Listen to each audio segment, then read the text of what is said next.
Hi there, my name is Mark, and we are going to be zeroing the spines of a Matplotlib plot. We are going high school textbook style.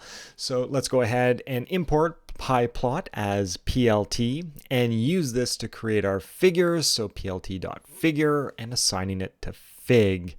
Now what we don't have yet is an axis on our canvas. So let's go ahead and assign that to AX. We're going to use fig.add_subplots, row 1, column 1, and axes indexed at 1. And since we only have one axis, there it is. Now this is looking a little pixelated, so we should improve the resolution just a little bit here. So from ipython.display, we are going to import the set_matplotlib_formats. And we're going to use this to set the format to Retina. And this should improve the resolution of our plot, so it's a little bit easier to look at for the remainder of the video. All right, we will start zeroing the spines. That's what you came here for. Now to set it up, we are going to set the x-axis and y-axis interval limits. And I'm just going to define these here as maybe x min we will initialize at -10, x max will be +10, y min -10, and y max is +10. Yeah, those are the initialized values for a standard GDC viewing window. But it's going to be good enough for us to get started. And what I'm going to do now is set the limits on our x-axis here. So ax.set_xlim, 2 arguments, xmin, xmax, and there we have it. We've updated the interval for our x-axis, so it is now between -10 and 10. And let's do the same thing for our y-axis. So we can now see that that also is been updated to an interval between -10 and 10. And now we can actually start zeroing the spines. So let's deal with the y-axis first. So I'm going to call this y-axis spine customizations. So what we're going to do first is deal with the left spine, and that's actually going to be our y-axis. So ax.spines, and I am working with the left spine here, and I'm going to set the position to, get this, 0, and it has zeroed the y-axis, or that left spine, for us. That is awesome. Now we're going to do the same thing for our x-axis. So we're going to do some spine customizations to the x-axis using ax.spines, and the spine that we're referring to here is the bottom one. And we're going to set its position also to 0, because we're zeroing the spines. And that's looking awesome. We have zeroed the spines, but we have a little bit of a problem. We have a spine to the right and a spine at the top that we need to get rid of. Okay, let's go ahead and modify that right spine by setting it. Let's go here, set_visible. And this is a Boolean value to false. And we can see here that the right spine is now gone. Super fantastic. Now we're going to want to do the same thing to that spine up at the top. So ax.spines, the spine that we're referencing here, is the top spine, and we're again going to set _visible to the Boolean value of false, and the top spine is now gone as well. Now this is actually the easy part.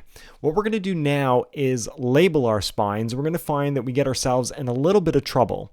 So the first thing we should do is label our y-axis. And I'm going to label this using the ax.set_y label.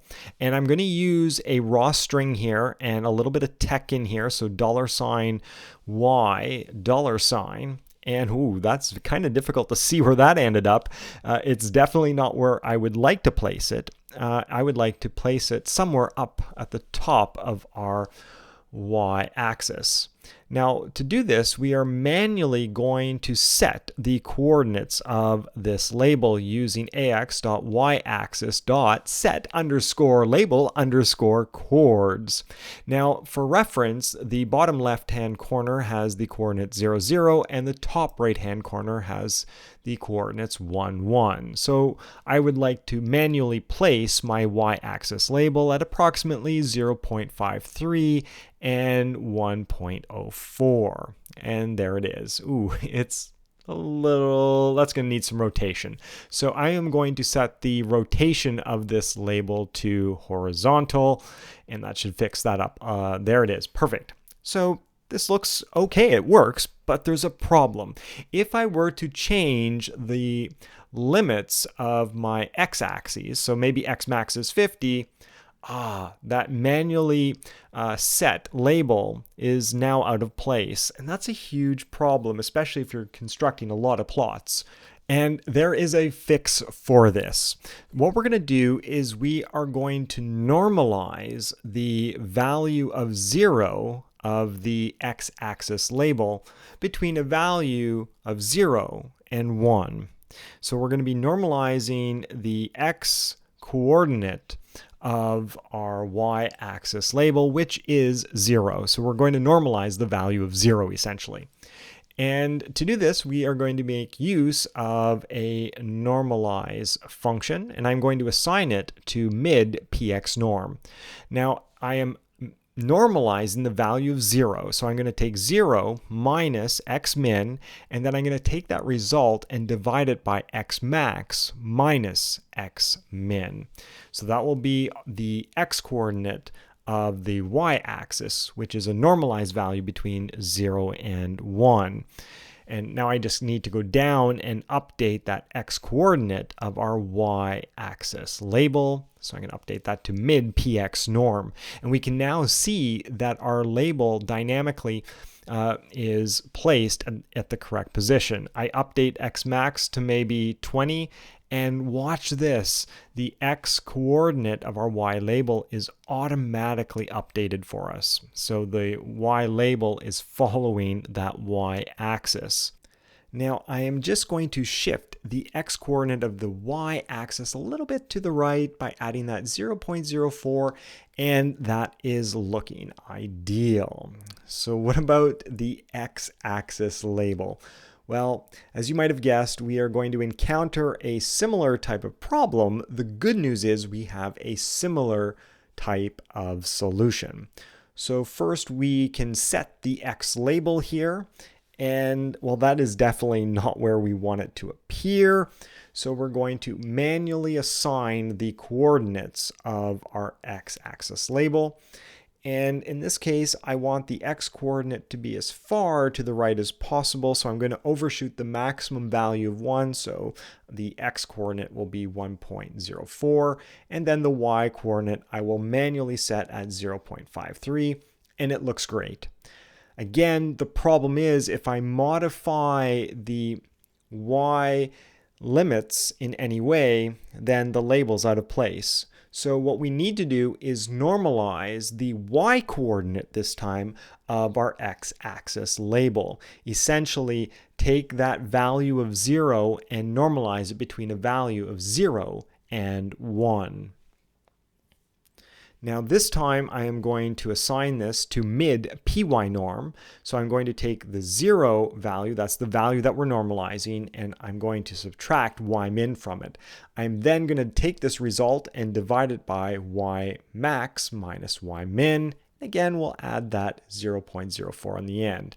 Now this did not update, and the reason is I haven't replaced the y coordinate of my x-axis label to mid py norm. And now you can see that it has been automatically assigned to the correct placement with respect to our x-axis.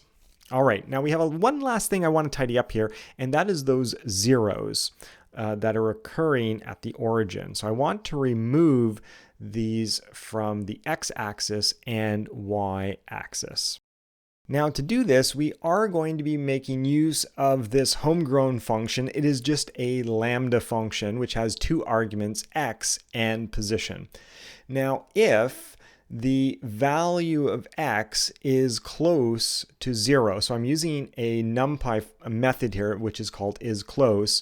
So if x is close to 0, then we're going to return an empty string. And if it is false, then we are just going to return the integer x. So now that we're using this NumPy method, we should import NumPy. So let me go ahead and include that at the top here. So import NumPy as NP. Great. So now that we have this function, we're actually going to be able to update our tickers for the y and x axes. So we're going to start with the x axis here. So ax.x-axis.set major formatter. And this, we are going to use ticker.func formatter. So we're using a custom function here, and that function is func, to format our ticker. Now, ticker we're also going to have to import from Matplotlib, so let's go ahead and do that. Import matplotlib.ticker as ticker. All right, so let's go and check this out, and let's go ahead and run this. So we can see that the 0 has now been removed from our x-axis. So we're going to now do the same thing for the y-axis. So ax.y-axis.set major formatter, and then ticker.func formatter. This is a formatter using our custom function func, and this should remove the 0 from our y-axis. Let's go ahead and run that, and there it is. They're both gone. So there you have it, zeroing the spines of a Matplotlib plot. My name is Mark. Thanks for watching.